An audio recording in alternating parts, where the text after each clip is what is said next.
Alright, so everybody knows where they are. Welcome to the ODUG meeting, Orlando DotNetNuke Users Group. Some of you haven't been here long. We have some new faces. Somebody didn't come back. Real quick, codezone.com. Unfortunately, we have two places for people to register for our user group. One's on CodeZone and one's on our regular website, but that allows us to get a lot of really cool giveaways, including like this little geek mug and some books and whatnot. From basically Microsoft, but it comes through CodeZone, and so when we register through there, as far as the meeting registrations, it gives us a lot of You see cool there's things. some changes going on at CodeZone? I know they planned some things. Yeah, they had it on their homepage today. They I didn't did say what notice it was yet, but... Oh, they said changes are coming? Stuff, Yeah, they did a poll. The CodeZone, the people that run CodeZone did a poll recently asking what, from people that use it regularly like myself, what features do we want to see in it? And so a bunch of us replied, and hopefully all the good answers will be, or the good suggestions will be made. So the ODUG board, some of us on there. We got Kurt Amstutz, our vice president, Secretary Bob Santucci.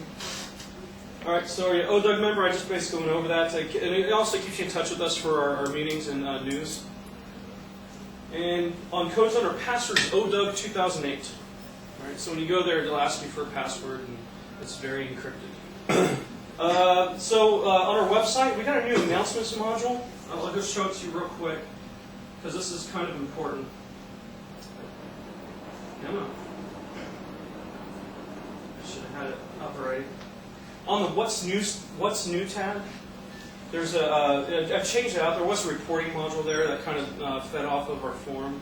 But now there's an actual announcements module there, and works off an RSS feed, and that's the main reason we changed it. That way you can get news right into your RSS readers. So like, linking to the ODUG. There's some .NETNuke news that happened this last couple of weeks that's really important. So all that stuff you'll be able to aggregate to your reader and be able to get that news. As of this evening, we got 102 registered ODUG members. So that's pretty cool. Not a whole lot tonight. I didn't expect a big turnout tonight, being in December and everything. And let's see, upcoming code camps. What's really cool is the South Florida Code Camp is happening in February, and the Orlando Code Camp is happening in March, and we're going to have a .NETNuke track in both of them. So that's going to be awesome. We're going to have a full track, and basically what it's going to do. The first session is going to be the beginners thing. Hey, this is what .NETNuke's about, all the way to the end to the most advanced thing. So you're going to actually have a full day of actual kind of .NETNuke training. So it's going to be really cool. Let's see here. Member Site Showcase. This is an idea that was posed to me by Brian, our founder, is to have basically a program to where our members who have .NETNuke websites, if you want to be showcased, submit your ideas and whatnot, or submit your website, what it's about, and we'll go ahead and showcase you on our homepage. All right, so some .NETNuke news. .NETNuke got a new CEO, Navin Nagaya. I hope I said that right. He has a very extensive background in basically successful open source companies. So they're going to really be helping out DNN. Last meeting we were able to announce that .NETNuke got funding, so that was pretty huge too. Information Week, that's a pretty big, hey Daryl, Mr. Daryl Hardy. Information Week just featured .NETNuke in an article. R2I released an Open Web Studio. You might want to look into that if you're into allowing your visitors to be able to create content on the fly. It's really cool.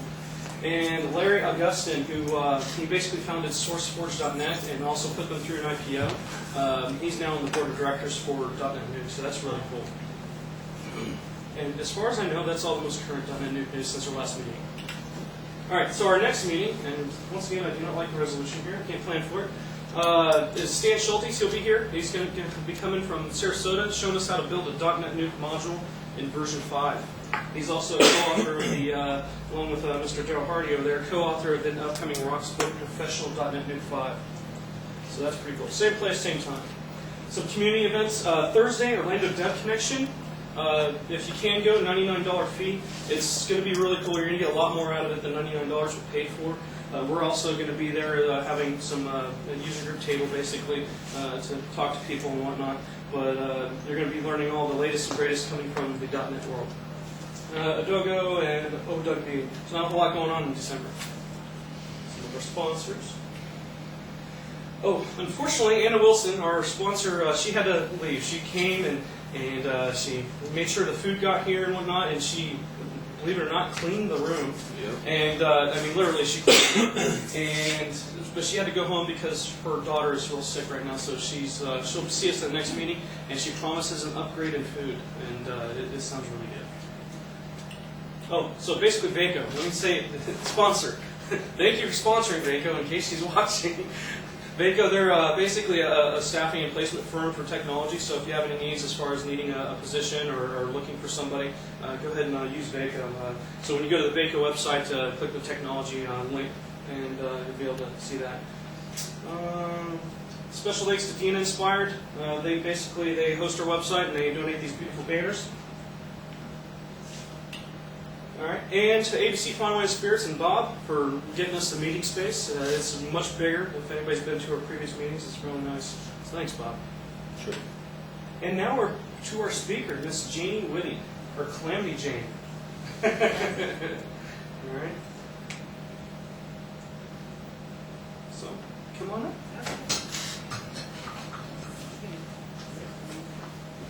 Excuse me, sir. Sorry. Hi, good evening. I'm Janie Whitty. I'm here in two capacities. I'm a Microsoft MVP, Consumer Security, which means that's my expertise. And it's an award that they give to people who are out there in the communities interacting with Windows users in our expertise field. And mine happens to be consumer security. And these days, that pretty much covers most of your malware issues. I'm having passed out just a short outline with some helpful links, resources. I'm very much a forums person. I work for Lavasoft, makers of Adware. Has anyone heard of that? Sure. Use it? Yeah. Yep. Yeah. And they're based in Sweden, and I work for them from my home in Eustis, Florida. And I manage their forums, their support forums for them. And I also assist in a volunteer capacity in my free time helping people remove malware from their Windows systems, which these days isn't always that easy. If you run Adware, then I'm sure you're familiar with what you're facing with malware and spyware today.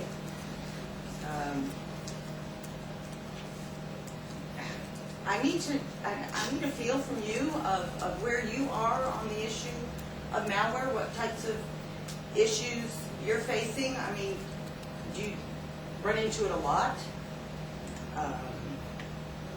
I've been very fortunate. I haven't run into anything on any of my systems, but we're very paranoid about security.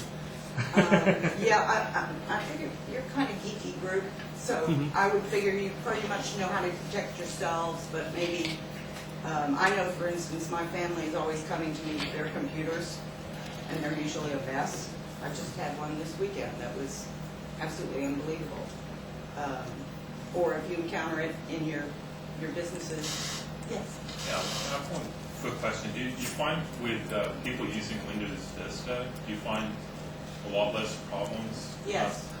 Because I know when I was using Windows XP, literally you had to harden it Yes. right off the bat, and there was 4 programs that I always installed right off the bat to protect it. Right. And Vista, I found that I really didn't have to do that.